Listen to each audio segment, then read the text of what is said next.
Greetings everyone. We are joined by Butholezwe Nyathi. Comrade Butholezwe Nyathi is a nurse by training. He has been working in Bulawayo, now working in Johannesburg. But what is important is that he has opened an institution to train young people, South Africans and the migrants as well, to do work as caregivers. Welcome, Comrade Butholezwe Nyathi. Thank you very much. Please introduce yourself and tell us about your organization. What is it that you do? Okay, my name is Butholezwe and my surname is Nyathi. As Comrade Mabena has already indicated, I'm a health practitioner. I'm a nurse by profession. I've been here in South Africa for quite some time. Came in as a refugee. And struggled a lot to get registered with the South African Nursing Council. Ultimately got registered in 2005 and worked for government. And the last time I worked in the private sector, it was actually... What were the challenges around registration? Because we know we have others that are in the nursing profession who might be facing difficulties in registering. Yes, I deliberately mentioned that because I wanted to talk about the challenges that I faced and what I then did about the challenges that I faced. I started my registration process in 2005 after getting the refugee status. I wasn't allowed to register using the asylum seekers permit, which is a temporary permit. So I had to go and engage Home Affairs and ensure that I go through the process of being interviewed by the refugee status determination officers. And they arrived at a decision that I qualified to be a refugee. And I approached the Department of Health. They accepted my documents to start the registration process. It took me 2 years. Okay. I ultimately got registered in 2005, in 2007. So having gone through so many challenges as an individual, I then decided to organize other nurses. So as it stands right now, I've got a group of more than 500 nurses. From Zimbabwe? From foreign nurses. Foreign nurses from... Of course, the majority are also from Zimbabwe. So the opportunity that opened with the DZPs is the one that actually saw many of them getting registered. Otherwise, before that, a lot of them were struggling with so many things. And some of them then moved from the DZP to critical skills, okay. Which was a good thing that they did. Okay. So apart from that, we then decided as a group of nurses that because we have got skills, we feel that it will be important for us to empower the locals, to empower South Africans. That's but before we get there, yes. Of the 500, because you said you started in 2010, they were on DZP, ZSP. There is a general feeling that every Zimbabwean is on ZEP. So the 500 nurses or those that are of Zimbabwean, are they still on ZEP or all of them have moved to other visas? There are some that are still on ZEP,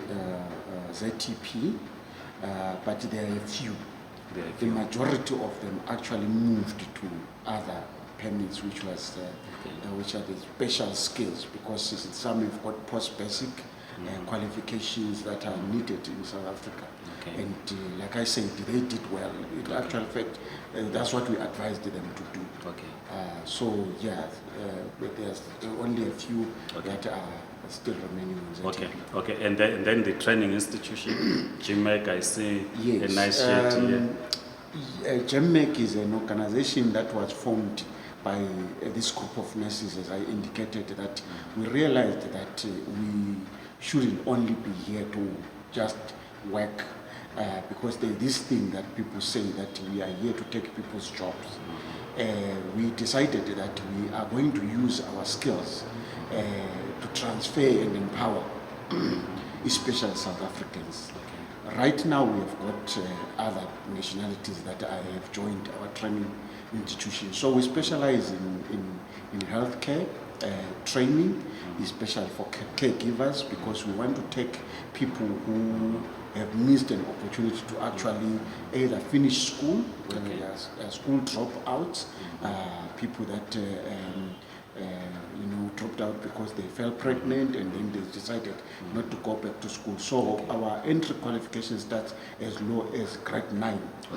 So a person with a grade 9 report or who has got experience in caregiving can come to us so that we can train them and link them to an accredited skill, because we are accredited by the Health and Welfare SETA and the Quality Council for Trades and Occupation. So you're not applied by that institution? No, we are not. We are not. In actual fact, we value the accreditation because a lot of people have suffered and lost a lot of money by training at places where there is no proper accreditation. When did you start the institution? The institution, the company got registered in 2014, and then we had to go through the process of accreditation until we got accredited in 2016. In 2016. So we did not do any training before we got accredited. So you basically started in 2016 when yes, after getting our accreditation. Okay. And from 2016 to now, would you know how many you have trained? We've trained a lot of people. My estimation is anything between 350 and 400. Okay. Yes. And these courses, how long are these courses? The shortest one is between 2 and 3 months. The reason why I'm giving that range is because there are some people that are working that are doing it part-time. But if somebody is to come and try to do it like full-time, it can take them plus or minus 2 months. We then have this other one that is 6 months.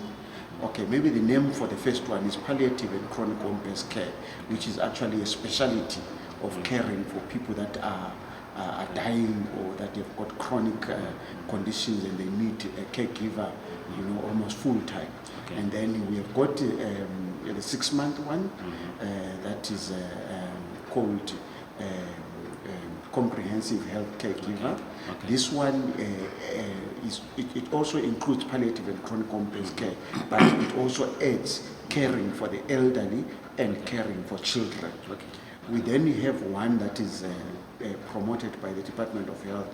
Actually, when we were looking for accreditation for that qualification, I had to go to the Department of Health at their national head office in Pretoria to present why they should accredit us. So they've accredited us on that one. Is called the Health Promotion Officer. It's for those people that are working as community health care workers attached to the clinics. And how long does it take, that course? It's 1 year. It's 1 year. Yes, the other one is 6 months. Let me speak a little bit about the 6 month one. You earlier on you asked me about people that are on DZP. ZTP. What we are seeing now that a lot of people are being asked to actually move to the other permits is that some they feel that they won't actually qualify for the other visas here in South Africa, and they are preparing to go overseas.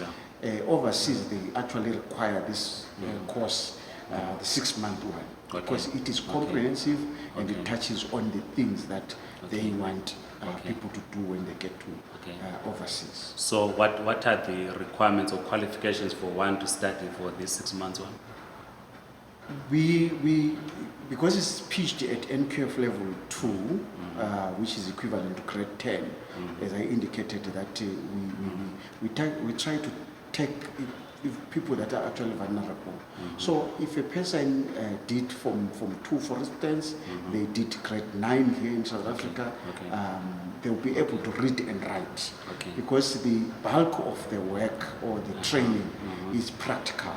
So we understand that it's adult education, so we do a lot of practicals, so they need to get a lot of experience through, going through the 70% of practical training and only a little amount. So you're saying my aunt who's a domestic worker who cannot move to other visas can come to institute and train for this one for 6 months? Yes, as long as she's able to read and write Okay. and understand when a facilitator Okay. is presenting. Let's look into then the movement to the UK. My aunt has trained with you for 6 months. What are the chances that they move to the UK? Of course, I've never supported people going to the UK, but the conditions we find ourselves in is that people now want to move. So what kind of assistance or what is it that you can say to those that might want to come and start with you so that they are able to move overseas? Yeah, just 2 days ago, I think on the 14th, 15th of February 2022, the UK actually lowered its minimum requirements to accommodate caregivers, Okay. which is a very, very good thing, because previously they were looking at professionals, your professional nurses and your specialists and so forth.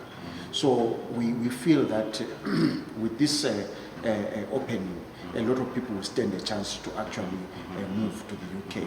The only big challenge that a lot of people might face is the English test that needs to be written. Okay. A lot of people, they seem not to make it when they write that English test. So what we have done as an organization is we have identified people that actually teach that English test and make sure that people pass. But we hand over our carers to those people so that they can take as much time in coaching them, in testing them before they actually sit for that test. And then lastly, there are agencies that are actually willing to recruit from Africa. So what we also do is just to link people with those agents. The other thing that people can actually do is to check with the relatives or friends that are already overseas. They are the best people to actually link them to the legitimate agencies. So my aunt needs to train for about 6 months, must at least practice her English for her to pass the English test, then ask the agencies to assist her to move overseas. Exactly. Okay. No, thanks so much. Like we said, we know that a lot of people are facing challenges. Here is Butholezwe Nyathi. How do they contact you? If they want to come and do training? We are situated not very far from Norwich Taxi Rank in the CBD of Johannesburg, at Kerk Street, number 112, Kerk Street. Our phone numbers are as follows. You can contact us on WhatsApp, or you can contact us through a voice call. We've got a landline. I'm going to start with the WhatsApp number, 071 again, 5401. 071 5401. And my personal number is 060 311 9086. And our landline is 010 023 0518. 010 023 0518. We also open on Saturdays from around 9 a.m. until around 1:30 in the afternoon. What are the chances of you training my South African family? As you know, Wamhlanga, my roots are in Wamhlanga, and there are many young people there who are not working. Should they travel all the way from Wamhlanga to Johannesburg? What can be the arrangement? Yeah, what we have done before is we have had counsellors approaching us saying, I've got a group of young people that would like to train in my area, in my ward. And we have managed to do that for them. All that we need to do on our side is to ensure that it is cost effective. Sometimes before we start, for instance, if you say you've got only 5 people that need to be trained, we usually try to recruit in that area and add so that the number is bigger, because sometimes when you train people, you want people to learn from each other. So it's easier when the number is bigger. So we try to recruit so that the group is bigger and we go and train them. wherever you want us to train. Okay. No, thanks so much, Comrade Nyathi. That was Comrade Butholezwe Nyathi. So if you are working as a domestic worker, you are working for a low skill job, and you know that you will not be able to move to other visas, why don't you join his institution and train? If you are a South African, I've always visited Wangoma. I'm always every weekend in Wamhlanga. There are many young people there that are not working, who want to be skilled. So you can contact Nyathi. As he said, it is not only for migrants, it is for South Africans as part of sharing skills, and also migrants benefit. So if you are a South African, you are not skilled, you want to get into this profession, please contact him. Otherwise, please share the video, write your comments, share your views. We will certainly share the views with the Comrade Butholezwe Nyathi. And please remember to subscribe. Otherwise, goodbye.